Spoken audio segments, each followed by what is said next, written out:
Hello दोस्तों, स्वागत करते हैं आप सभी का आपके अपने YouTube चैनल जैकपुर पे। तो जैसा कि आप लोगों को पता है कि previous year model question paper का हम सीरीज लेकर आए हैं आपके फाइनल एग्जाम के लिए, जो 12 फरवरी को एग्जाम होने वाला है सोशल साइंस के लिए, उसके लिए मोस्ट इंपॉर्टेंट सवाल लेकर आए हैं। और आज के इस वीडियो में भी हम 40 मोस्ट MCQ देखने वाले हैं। और ये सभी सवाल जो है झारखंड शैक्षणिक अनुसंधान एवं प्रशिक्षण परिषद रांची के द्वारा सिलेक्टेड सवाल है।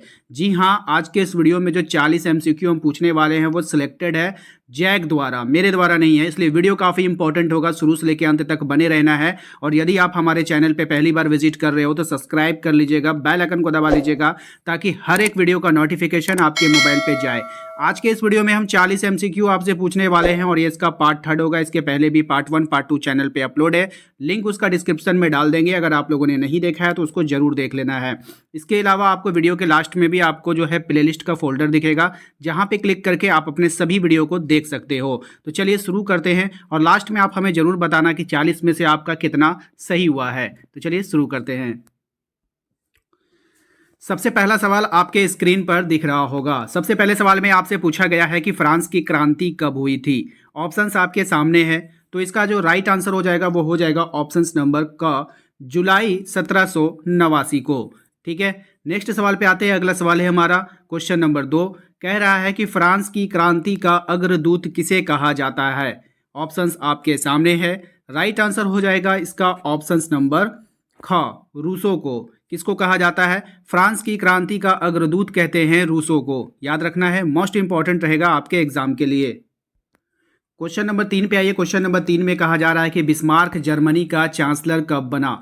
देखिए, मेरे अकॉर्डिंग इसका आंसर जो है 1871 होना चाहिए। ठीक है, आपको क्या लगता है? क्योंकि बहुत सारे जगहों पर, बहुत सारे बुक में हमने देखा, बहुत सारे गूगल पे भी हमने देखा कि एक परफेक्ट डेट नहीं है इसका। ठीक है, इसका जो परफेक्ट डेट नहीं है, ये जो है ये कभी भी देता है तो मतलब 1862 से 73, 73 से 90, इस तरह से जो है डिस्टेंस बना करके दिया जाता है। और कहीं पर भी कंफर्म एक डेट एग्जिस्ट नहीं कर रहा है। ठीक है, कहीं पर कर भी रहा है तो दूसरा जगह वो चेंज हो जा रहा है। मेरे अकॉर्डिंग ये होना चाहिए। आप क्या कहते हो इस आंसर के अकॉर्डिंग? हमें कमेंट बॉक्स में कमेंट कर कर जरूर बताइएगा कि 3 का आंसर क्या होने वाला है। ठीक है, चलिए क्वेश्चन नंबर 4 पे आते हैं। क्वेश्चन नंबर 4 में आपसे कहा गया है कि पहले तुम मनुष्य हो, उसके बाद किसी देश के नागरिक या अन्य कुछ। यह कथन किसका है?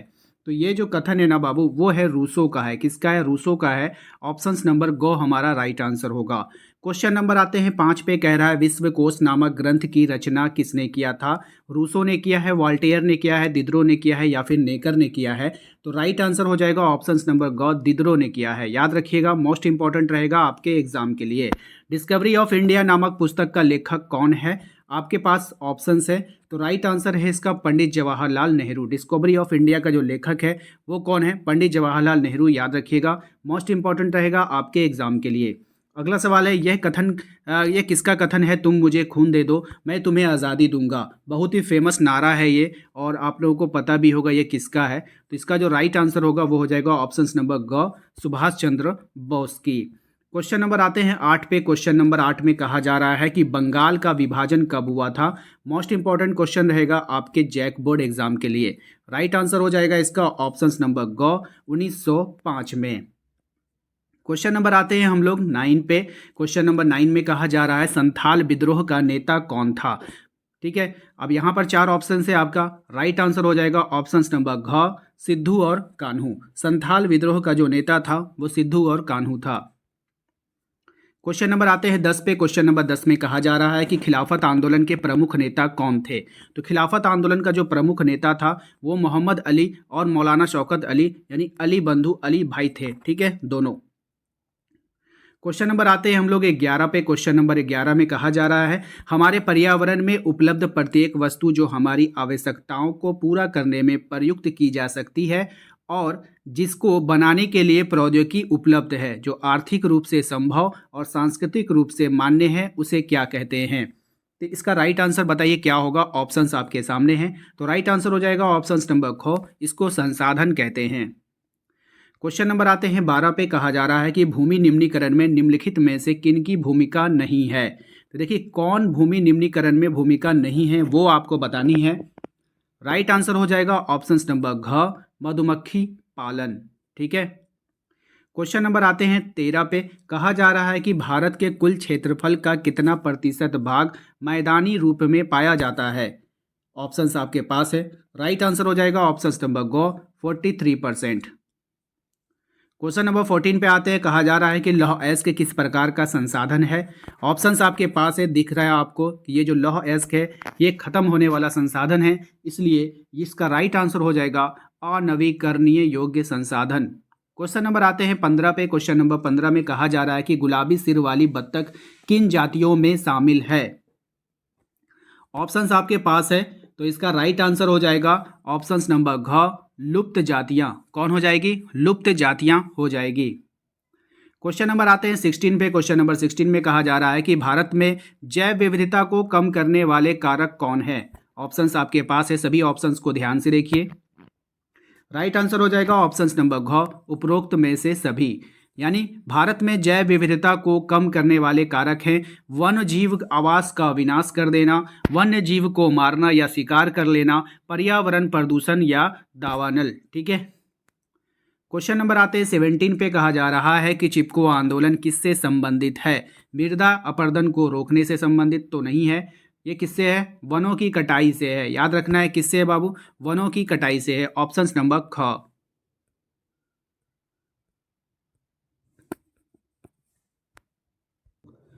क्वेश्चन नंबर आते हैं हम लोग 18 पे यानी 18 पे। जल की कमी का क्या कारण हो सकता है।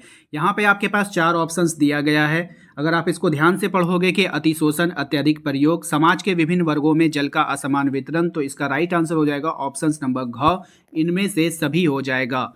क्वेश्चन नंबर आते हैं 19 पे। कहा जा रहा है टांका क्या होता है। ये जो टांका है वो क्या होता है, आपके पास ऑप्शंस है।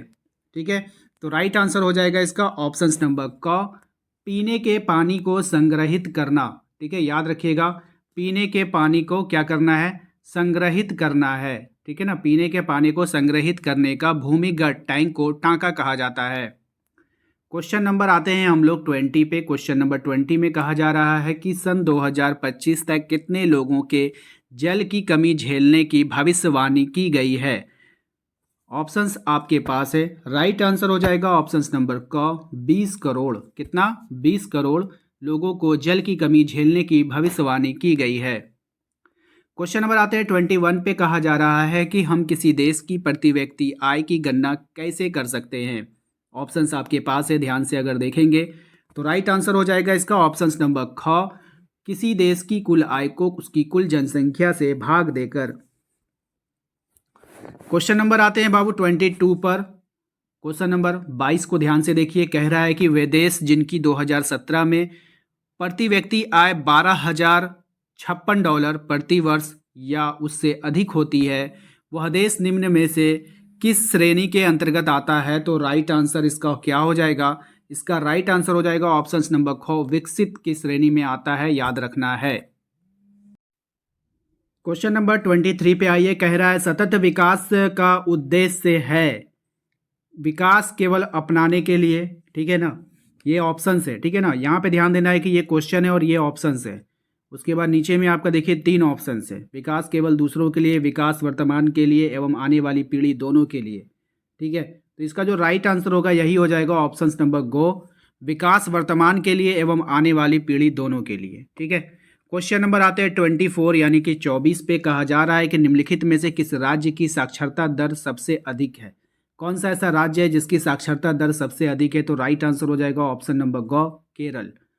क्वेश्चन नंबर आते हैं हम लोग 25 पे। कहा जा रहा है कि यदि एक देश की प्रति व्यक्ति आय 500 रुपया है और जनसंख्या 5000 है तो उस देश की कुल आय निम्न में से क्या होगी। तो उस देश की कुल आय बताना है। ठीक है, बात समझ में आई। कुल आय बताना है, टोटल आय बताना है। तो यहाँ पर आज को कुछ मत करो, गुना करो, 5 × 5 = 25 और 3 जीरो यहाँ है, 2 जीरो यहाँ है, लगा दो इसमें, 3 × 2 = 5 जीरो। ठीक है, तो कितना हो जाएगा? 25 लाख। ऑप्शन नंबर क हमारा यहाँ पे राइट आंसर हो जाएगा। ठीक है।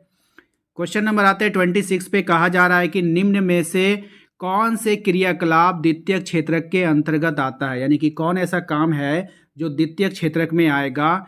तो प्राकृतिक उत्पादों को विनिर्माण के द्वारा बदला जाना, यानी कि फैक्ट्री। बात समझ में आया कि नहीं? कोई ऐसा प्रोडक्ट को उठाया प्राकृतिक चीज़ को और किसी दूसरे चीज़ में उसको बदल देना है। ठीक है, क्वेश्चन नंबर आते हैं 27 पे। कहा जा रहा है कि प्रच्छन्न बेरोजगारी का मतलब ऐसी स्थिति से है जहां लोग क्या है।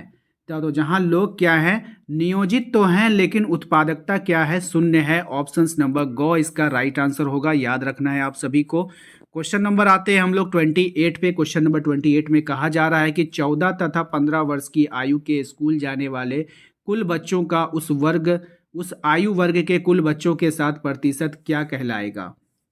बात समझ में आई। तो ये निवल उपस्थिति अनुपात कहलाएगा। ऑप्शंस नंबर का इसका राइट आंसर होगा। क्वेश्चन नंबर आते हैं हम लोग 29 पे। 29 में कहा जा रहा है संगठित क्षेत्र का सही अर्थ आपको यहाँ पे बताना है। तो संगठित क्षेत्र के लिए एक सही अर्थ आपको चुनना है। ऑप्शंस आपके पास है। राइट आंसर हो जाएगा यह उन उद्यमों को शामिल करता है जहाँ रोजगार की शर्तें नियमित है, यानी वहाँ पर एक नियम बना देगा और इसी नियम पर आपको वहाँ पे फिक्स रहेगा। बात समझ में आया कि नहीं। क्वेश्चन नंबर आते हैं हम लोग 30 पे। क्वेश्चन नंबर 30 में कहा जा रहा है कि कौन से क्षेत्रक को सेवा क्षेत्रक भी कहा जाता है। तो सभी को पता है वो क्षेत्रक कौन होगा। ऑप्शंस नंबर ग यानी तृतीयक क्षेत्रक होगा। क्वेश्चन नंबर आते हैं 31 पे। कहा जा रहा है कि सत्ता की साझेदारी क्षैतिज वितरण के अंतर्गत कौन शामिल है। ये मोस्ट इंपॉर्टेंट सवाल है, याद रखना है सभी को। राइट आंसर हो जाएगा इसका विधायिका, कार्यपालिका और न्यायपालिका। ऑप्शंस नंबर ग। क्वेश्चन नंबर आते हैं 32 पे। कह रहा है यूरोपीय संघ का मुख्यालय कहाँ पर है। तो यूरोपीय संघ का मुख्यालय कहाँ पर है। ब्रुसेल्स में होगा, रोम में होगा, लंदन में होगा या फिर पेरिस में होगा। इसका आंसर आप लोगों को कमेंट बॉक्स में कमेंट कर देना है, क्योंकि ये काफ़ी आसान क्वेश्चन है और बहुत बार आप लोगों ने इसका जवाब भी दिया है। तो इसका आंसर आप लोग कमेंट बॉक्स में जरूर दीजिएगा। क्वेश्चन नंबर आते हैं हम लोग 33 पे। कहा जा रहा है कि सामुदायिक सरकार किस देश से संबंधित है। तो सामुदायिक सरकार जो संबंधित है वो जर्मनी से संबंधित है, याद रखिएगा। नेक्स्ट सवाल है आपका, बेल्जियम की डच भाषा बोलने वालों की आबादी कितनी प्रतिशत है। तो बेल्जियम में जो डच भाषा बोलने वालों की आबादी है 59%, याद रखना है। क्वेश्चन नंबर आते हैं 35 में। कहा जा रहा है कि सत्ता की साझेदारी के ऊर्ध्वाधर वितरण के निम्न में से कौन संबंधित है। तो कौन संबंधित है, तो केंद्र सरकार, राज्य सरकार और स्थानीय सरकार। ऑप्शन नंबर ख हमारा यहाँ पे राइट आंसर हो जाएगा। क्वेश्चन नंबर आते हैं 36 पे। कहा जा रहा है कि इनमें से कौन संघ सूची का विषय है। याद रखिए आपसे कहा गया है संघ सूची का विषय बताना है। राइट आंसर हो जाएगा ख प्रतिरक्षा, विदेशी मामले तथा बैंकिंग। क्वेश्चन नंबर आते हैं हम लोग 37 पे। कहा जा रहा है कि हमारे देश में राजभाषा हिंदी को बोलने वालों का प्रतिशत कितना है। तो राजभाषा हिंदी का जो बोला जाता है उसका प्रतिशत 40% है, यानी ऑप्शंस नंबर घ। क्वेश्चन नंबर आते हैं 38 पे। कहा जा रहा है कि भारत की अनुसूचित भाषाओं में झारखंड की कौन सी भाषा को शामिल किया गया है। राइट आंसर हो जाएगा संथाली भाषा। ऑप्शंस नंबर घ इसका राइट आंसर है, याद रखना है। क्वेश्चन नंबर आता है 39 पे। कहा जा रहा है कि पंचायतों में महिलाओं के लिए कितना प्रतिशत आरक्षण का प्रावधान किया गया है। राइट आंसर हो जाएगा ऑप्शंस नंबर घ 50%। क्वेश्चन नंबर आते हैं 40 पे। कहा जा रहा है कि भारत में वास्तविक विकेंद्रीकरण की दिशा में एक बड़ा कदम उठाया गया है। कब उठाया गया है आपको बतानी है, तो 1992 में। ऑप्शंस नंबर क। उम्मीद करते हैं आप लोगों को आज का ये वीडियो पसंद आया होगा। वीडियो पसंद आया तो प्लीज़ वीडियो को लाइक कर दीजिएगा। चैनल पे पहली बार आएँ तो सब्सक्राइब जरूर कर लीजिए, ताकि आपको आने वाली वीडियो का नोटिफिकेशन मिल जाए। आप दिए गए नंबर पर संपर्क करके आप हमारे व्हाट्सएप ग्रुप, टेलीग्राम ग्रुप को ज्वाइन कर सकते हो। सभी का लिंक आपको डिस्क्रिप्शन में भी मिल जाएगा। मिलते हैं हम लोग अपने अगले वीडियो में। Thank you.